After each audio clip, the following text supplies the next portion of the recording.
ఎప్పుడు ఊరు ఊరు అంటావు, ఏముందే ఊర్లో అని నా ఫ్రెండ్ ఒకరోజు అడిగింది.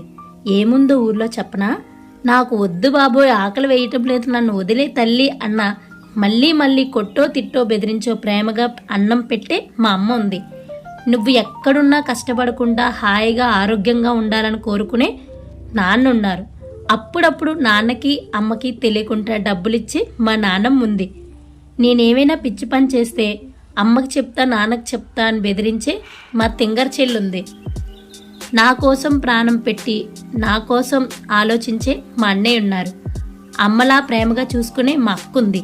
ఇవన్నీ ఒక ఎత్తు అయితే ఊర్లో పంచ కట్టుకొని పొలం పనులకు వెళ్ళే మావయ్యలున్నారు. ఏమే పిల్ల అంటూ పలకరింపులున్నాయి. కష్టం వస్తే ఊరంతా ఒకటే చూసుకునే పెద్ద కుటుంబం ఉంది. ఇంతకన్నా ఎవరికైనా ఏం కావాలి? నా కోసం నీ కోసం నువ్వు అనుకుంటే కాదు,